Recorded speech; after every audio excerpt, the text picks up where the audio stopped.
Bonjour, bienvenue dans Poire et Cahuètes, le podcast de Slate.fr dédié à l'actualité des idées. Je suis Jean-Laurent Casselli et je suis comme toujours en compagnie d'Hélène Decomer, rédactrice en chef de Slate. Bonjour Hélène. C'est Jean-Laurent. Alors dans cet épisode, on va se demander si vivre à Paris, en région parisienne, est aujourd'hui toujours un privilège.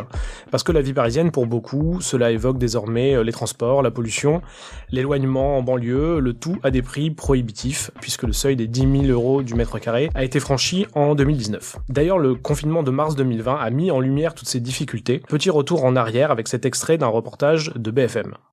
L'annonce d'un nouveau confinement à l'échelle nationale a provoqué les mêmes réactions qu'en mars dernier. De nombreux franciliens se sont décidés à quitter la capitale, à la hâte.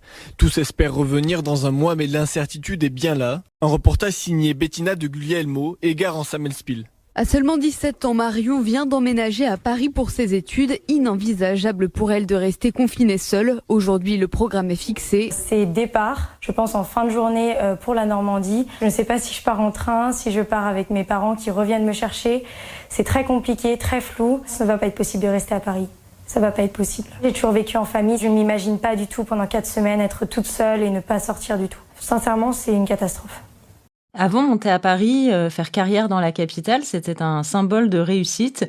Aujourd'hui, on voit dans le métro parisien ces publicités qui ont fleuri. Bye bye Paris, installez-vous dans le Berry, ou charmante Meulière dans l'Eure au prix moitié moins cher qu'une chambre de bonne. Avec quand même des cartes pour bien être capable de situer le Berry, Hendaye, la Charente, puisque les Parisiens n'ont pas forcément toute cette géographie en tête. Alors, qu'est-ce qui s'est passé entre les deux?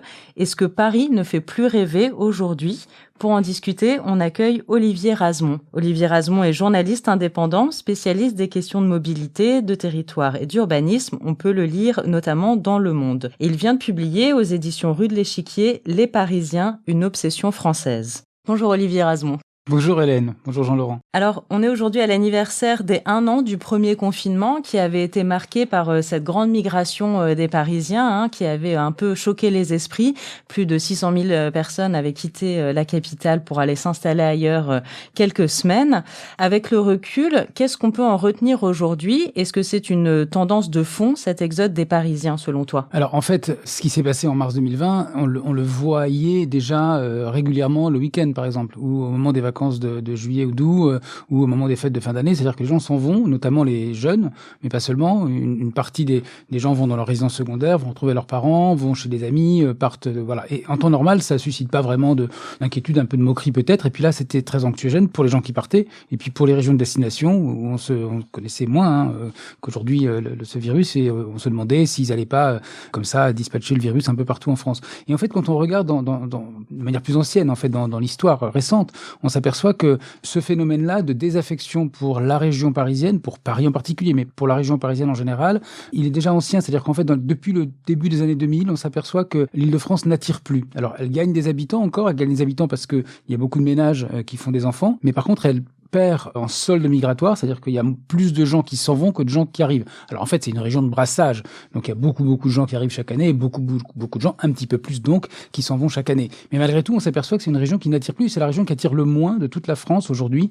Et alors par ailleurs, quand on regarde de manière encore plus ancienne, on regarde dans l'histoire, et on s'aperçoit que dans les années 60, on imaginait qu'en 2000, l'Île-de-France ferait 16 millions d'habitants. Et en fait, on est aujourd'hui seulement à 12 millions en 2020. Donc on s'aperçoit qu'on avait misé sur une croissance très élevée, et que finalement, cette croissance ne s'est pas réalisée.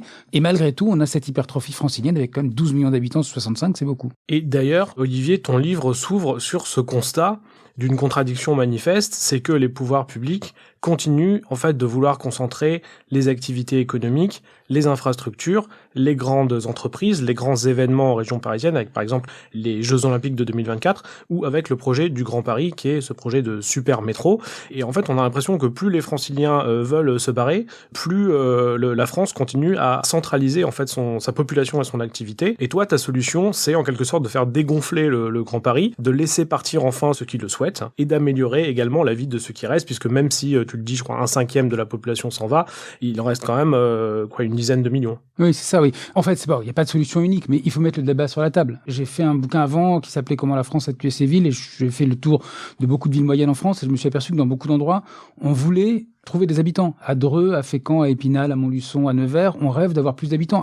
À Nevers, il y a une personne qui est en charge de trouver un emploi pour le conjoint du salarié qui arrive à la mairie. Donc il y a une volonté, on voit d'ailleurs avec les publicités dont tu parlais, Hélène, dans le métro, j'en ai vu une pour Besançon avant-hier dans le métro. En fait, effectivement, il y a cette envie-là. Et puis d'un côté, il y a des gens qui sont un petit peu bloqués en Île-de-France parce que leur travail les appelle là, parce qu'effectivement, il y a plein d'infrastructures qui s'y mettent. Et quand on regarde les discours aujourd'hui à la fois de l'État et de la région, et j'ai eu récemment l'occasion d'interviewer Valérie Pécresse sur ce sujet, présidente de la région, puis d'assister à des colloques et des différentes annonces du gouvernement, sur ce thème-là, en fait, ils rêvent de revenir à la situation de 2019. Ils rêvent de tous ces gens qui prenaient l'avion 3 fois par semaine, de cette attractivité, d'attirer les entreprises, etc. Alors qu'en fait, manifestement, les gens n'en veulent plus. Alors, je dis pas qu'il y a une solution simple, mais par contre, il faut vraiment y poser la question. Aujourd'hui, une partie des gens partent effectivement en télétravail, mais je pense qu'au-delà de ça, il faut vraiment se poser la question de savoir qu'est-ce qu'on fait de cette hypertrophie francilienne dont les gens ne veulent plus. Oui, justement, on entend beaucoup parler de ces cadres franciliens ou de ces familles qui partiraient télétravailler à Nantes ou à Bordeaux. Est-ce que ça, c'est une vraie réalité ou est-ce que là aussi, c'est plutôt quelque chose de conjoncturel ou fantasmagorique ? Alors non, c'est une vraie réalité, on le voit. Alors parfois d'ailleurs avec des difficultés de réception. À Bordeaux, il y a parfois des slogans Parisien go home et tout ça. Mais c'est pas seulement ça, c'est-à-dire qu'on a cette image du Parisien entre guillemets, là une fois de plus, ou Francilien qui quitte Paris pour aller à Bordeaux. Et puis on a aussi cette image maintenant depuis un an, je dirais, de celui qui va s'installer dans le Perche ou dans le Berry justement. Et puis en fait, il y en a pour tous les goûts, parce que quand on regarde tout ça, on s'aperçoit qu'il y a des gens qui rêvent de villages, d'autres qui rêvent de grandes villes, d'autres qui rêvent de villes moyennes, certains rêvent de vie pavillonnaire. C'est finalement un tropisme très parisien d'imaginer que le reste de la France se limite à la campagne. Non, c'est pas seulement la campagne et c'est pas seulement non plus la métropole.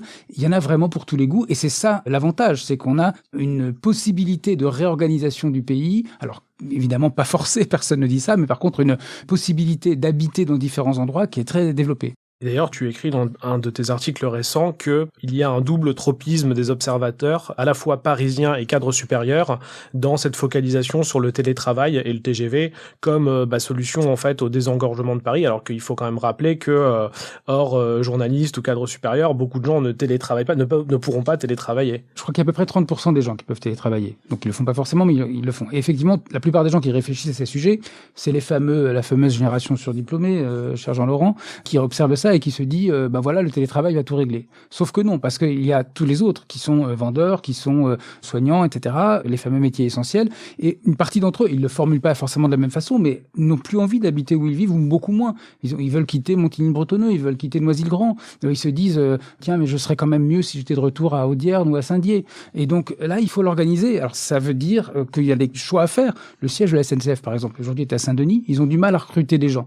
Pourquoi ? Parce que ils sont en région parisienne, que les loyers sont très élevés, que les transports sont pénibles, et donc ils ont vraiment du mal. Donc pourquoi est-ce que le siège de la SNCF, alors l'idée n'est pas de moi, mais pourquoi pas, elle n'irait pas ailleurs. De gens qui m'ont, depuis la sortie du livre, dit mais pourquoi finalement certains ministères pourraient également être dans d'autres villes, et pourquoi pas. En tout cas, il faut se poser la question. Comme tu voyages beaucoup en France, notamment dans les villes moyennes, est-ce que selon toi, il y a des retours du terrain, est-ce que tu vois des lieux qui attirent particulièrement, au-delà des statistiques, des sondages ou des suppléments de magazines avec les fameux palmarès des villes moyennes? Oui, il y a une réorganisation qui s'impose également au niveau de chacun des territoires, entre guillemets, ou de chacun des départements peut-être. En Savoie, par exemple. En Savoie, on a des endroits extrêmement attirants, comme le bord du lac du Bourget, Chambéry, et puis on a la vallée de la Maurienne, qui au contraire n'attire pas grand monde. Donc là, il y a aussi un travail local à se faire, alors c'est pas seulement les Parisiens qui arrivent en Savoie, mais en tout cas une question à se poser. Il y a la même chose dans le Tarn-et-Garonne. Le Tarn-et-Garonne, le sud du département, c'est Toulouse, c'est en gros le Grand Toulouse, et puis le nord du département, là aussi, on a des villages où où les maires aimeraient voir davantage de monde pour sauver l'école, pour sauver le commerce.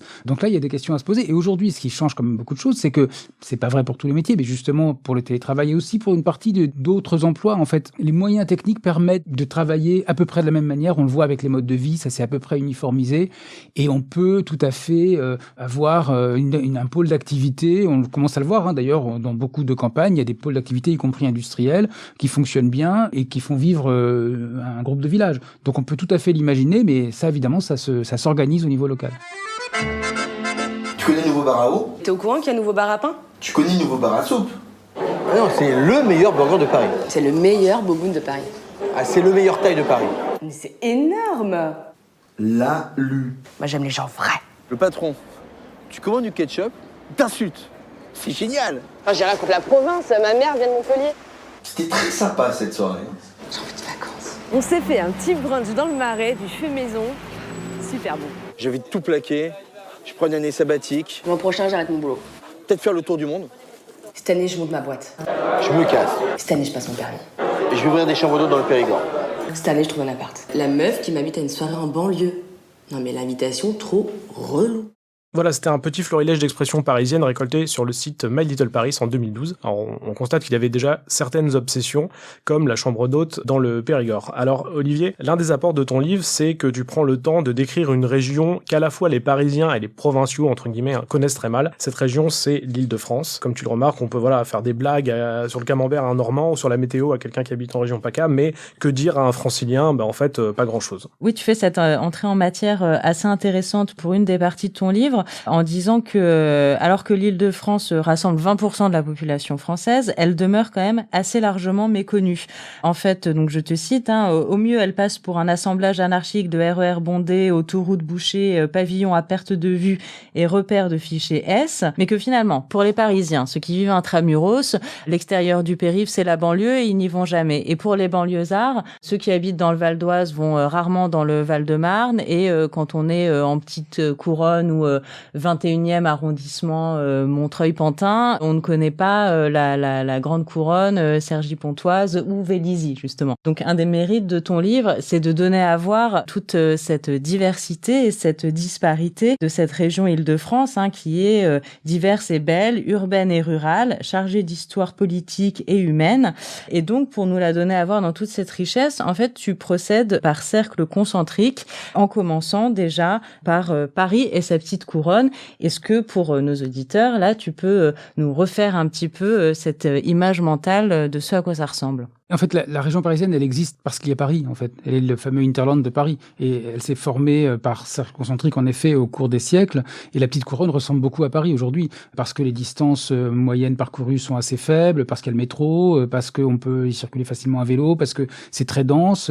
La population ressemble beaucoup à celle de Paris, en fait. Très souvent, d'ailleurs, ce sont des gens qui ont vécu à Paris et qui y vivent. On est à, maintenant, cette petite couronne, en tout cas, les communes qui jouxtent Paris ont gagné beaucoup d'habitants. Aubervilliers a gagné 20 000 habitants en 20 ans, je crois, parce qu'on a installé toute une série de programmes immobiliers. Quand il y a une observation de ces modes de vie, on s'aperçoit que le périphérique, finalement, a déjà disparu, en fait, dans les têtes, en tout cas. Ça, c'est pour la petite couronne, ce que j'appelle la petite couronne, c'est-à-dire les villes qui jouxtent Paris. Justement, alors après la petite couronne, dont tu dis qu'elle se grand parise, c'est-à-dire que finalement l'ensemble composé de Paris et des communes limitrophes est de plus en plus cohérent et homogène en termes de mode de vie et aussi en termes de prix de l'immobilier. Donc au-delà de cette première couronne, il y a ce que tu appelles la moyenne couronne des meulières et des chiens et des chats. Alors est-ce que tu peux nous la décrire? Oui, alors en fait c'est déjà un petit peu plus loin, il y a encore quelques traces de Paris en fait, avec des immeubles qui ressemblent à Paris, mais on est déjà un peu plus loin, il y a beaucoup plus de pavillons, et il y a ces fameuses meulières qui sont cette pierre qui servait à moudre le grain et qui, dont on s'est aperçu qu'elle pouvait faire un matériau de construction. Donc on a fait des très jolies maisons d'ailleurs, avec qu'on a décorées, ornées, etc. Et puis ce qui m'a amusé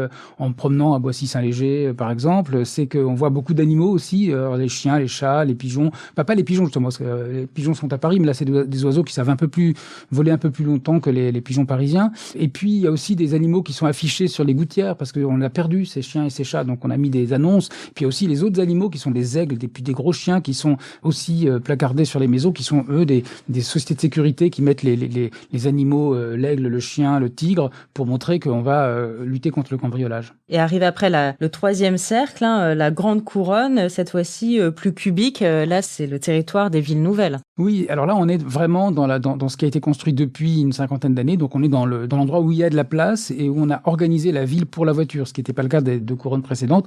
Et là, on a à la fois des grands jardins, d'espace, des grands parcs, et puis tout ce qui s'est construit dans les années 60-70, qui était neuf à l'époque, il est un petit peu moins maintenant. Même Saint-Quentin-en-Yvelines, dont on dit qu'elle est la ville nouvelle la plus réussie, finalement, elle perd des habitants depuis un certain nombre d'années parce que les gens ne veulent plus y vivre. Ils habitent bien sûr à la campagne, dans la vallée de l'Oise, dans la vallée du Loing, etc. Ouais, est-ce que finalement le problème de l'Île-de-France et de la région parisienne, c'est pas son absence d'imaginaire, parce que on parle souvent de banlieue parisienne et ce simple mot de banlieue suffit à faire fuir la plupart des auditeurs peut-être. Des auditeurs, je sais pas, mais en tout cas en France, clairement, d'abord on fait pas distinction entre Paris et sa région. D'ailleurs, on dit région parisienne, on dit pas Île-de-France. Île-de-France, c'est presque journalistique comme terme ou politique. Là, on dit région parisienne et donc ça veut dire Paris. Effectivement, cette méconnaissance et cet ensemble vaguement inquiétant qu'on a du mal à déterminer. On ne sait pas très bien quoi dire à quelqu'un qui vient de région parisienne. Est-ce qu'il est vraiment parisien? Est-ce qu'on doit le considérer comme quelqu'un d'un peu paumé, qui a un pavillon, ça me suffit? Ou est-ce qu'il fait partie des banlieues un peu inquiétantes? D'ailleurs, c'est amusant parce que toutes les couleurs ont été accolées au mot banlieue. Il y a les banlieues, la banlieue rouge, communiste, le sang des ouvriers, la banlieue verte. Alors, on ne sait pas très bien si elle est islamiste ou écologiste. La banlieue bleue, c'est un festival. La banlieue noire, c'est des faits divers. Bon, voilà, il y a vraiment cet imaginaire. Et ce qu'on constate, et heureusement, c'est qu'on a de plus en plus d'acteurs de la culture, d'auteurs qui s'intéressent à cette fameuse banlieue. Mais je m'aperçois, et c'est d'ailleurs peut-être pour ça que j'ai voulu faire un peu ce bouquin, c'est que ils ont du mal à quitter la banlieue. C'est-à-dire qu'on a du mal à intéresser le reste du pays à cette fameuse... Il y a quand même 10 millions de personnes qui vivent en région parisienne en dehors de Paris. On a du mal à intéresser le reste de la France à cette région. Oui, c'est ça qui est intéressant, effectivement, c'est que alors que les Parisiens imaginent que tous les regards sont sur eux et qu'ils sont le centre de la France, tu expliques dans ton livre que les personnes qui habitent ailleurs qu'en région parisienne n'en ont finalement pas grand-chose à faire des Parisiens, et que dans les Vosges, la préoccupation, c'est Strasbourg, et que à Pau, on regarde Bordeaux. En fait, c'est vrai, c'est frappant quand on voit les grands débats sur le Grand Paris. Le Grand Paris, c'est pas seulement le super métro, c'est aussi toute une série de programmes immobiliers, de marina, etc. Dans tous les discours sur le Grand Paris, qui a été imaginé par Sarkozy en 2007, on a l'impression qu'on fait ça pour la France. Ils le disent comme ça à chaque fois. Ils le disent comme ça. Bruno Le Maire l'avait dit en septembre dernier. Il a dit, voilà, on fait le Grand Paris parce que c'est bon pour la France. Mais il se rend pas du tout compte que, à Marcillac-Vallon dans l'Aveyron, mais aussi à Nantes, le Grand Paris, en fait, on s'en fout. C'est pas du tout un élément de croissance. Quand il y a quelques semaines, il était question de faire un nouveau confinement en Île-de-France. À ce moment-là, il y a eu un conseiller, je crois, du président de la République qui a dit mais de toute façon, confiner l'Île-de-France, ça revient à confiner la France. Non, c'est pas pareil. Mais vu de Paris, oui, on a l'impression que tout ça, c'est pareil. Non, c'est pas pareil. Et ils se rendent pas compte qu'en dehors, en fait, on vit très bien sans Paris. On n'a pas forcément besoin de cette figure tutélaire qu'est Paris. Pour terminer, est-ce que tu as l'impression que cette image de la région parisienne est en train de changer? Toi-même, tu te déplaces beaucoup, tu fais des visites de terrain, tu parles notamment des randonnées périurbaines qui ont lieu dans le sillage de la création du Grand Paris, et voilà, d'une population qui est curieuse de visiter la région de banlieue en banlieue. Et ça, est-ce que c'est pas justement le signe que peut-être qu'un jour, les Franciliens seront des touristes de leur propre région? Ils auraient vraiment tort de pas l'être. Quand on voit les gens qui s'entassent très régulièrement au bord de la Seine ou du canal Saint-Martin, on se dit, mais enfin, écoutez, attendez, à 20 minutes de métro ou à 20 minutes de vélo, vous allez trouver dans des endroits, pas forcément déserts, mais où il y a des grands parcs, le parc de la Courneuve, le parc de Sceaux, où il y a pratiquement des champs. Vous allez un petit peu plus loin et vous allez vraiment pouvoir vous promener dans la campagne, découvrir l'Île-de-France. Il y a une histoire qui fait que c'est une région absolument magnifique. Et c'est vrai que moi, j'aime bien me promener dans cette région. Je la trouve tout à fait passionnante.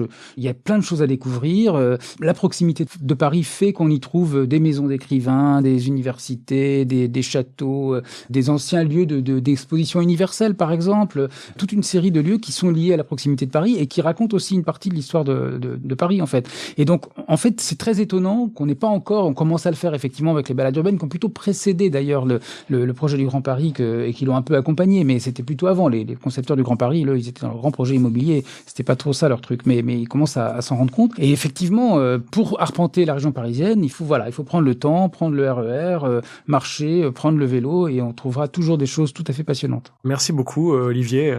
Merci à vous deux. Pour ces enseignements qui nous auront donné à tous envie de visiter cette belle région parisienne. Pour terminer cet épisode, on peut faire quelques autres recommandations de lecture, outre ton livre, Olivier, Les Parisiens, une obsession française. Moi, ça m'a quand même fait penser au Grand Paris d'Aurélien Bélanger, de lire ça, Aurélien Bélanger, qui nous donnait aussi à voir. Alors, c'est un roman, d'habitude, ici, on parle plus d'essais, mais quand même, avec, ces paysages à vélo, cette architecture, cet urbanisme de la région. Et pour un essai, Les Passagers du RER, c'était un ouvrage collectif paru aux Arènes en 2019. Et là, c'était des chercheurs et des écrivaines qui portaient leur regard sur le RER, son histoire, les différents endroits traversés, et puis les espoirs suscités aussi par ce mode de transport, espoirs qui ont parfois été douchés. Voilà, et puis pour terminer, 2 autres recommandations. Le tumulte de Paris d'Éric Hazan à la Fabrique, une déambulation dans, je sais pas si on peut dire le petit Paris, mais dans le Paris intramuros, c'est son histoire, et c'est aussi une défense quelque part de la vie parisienne. Et La banlieue du Turfu de Mokan Fofana, c'est aux éditions Tana. C'est un livre très intéressant sur justement l'imaginaire de la banlieue, ou plutôt son déficit d'imaginaire. Il explique dans l'avant-propos que finalement la banlieue c'est le rap, la chicha et le kebab, dès qu'on sort de ce discours-là, on n'arrive pas à accrocher les gens, alors que la banlieue est beaucoup plus riche que ça. Il retourne le stigmate banlieusard en faisant quelque chose de positif, ce que je trouve très intéressant. Exactement. Allez, un petit dernier avant de conclure cet épisode. On vous conseille aussi le guide des grands Parisiens, paru au Magasins Généraux, pour vous donner plein d'idées de balades et de sorties dans notre belle région Île-de-France. Merci beaucoup, Olivier Razemont. Merci, Hélène. Salut Jean-Laurent, on se retrouve dans 15 jours. Salut Hélène, merci Olivier. Merci Jean-Laurent. Retrouvez Poire à Cacahuètes sur slate.fr ou sur votre application de podcast préférée. Si vous avez aimé Poire à Cacahuètes, n'hésitez pas à vous abonner, à nous mettre 5 étoiles et à en parler autour de vous.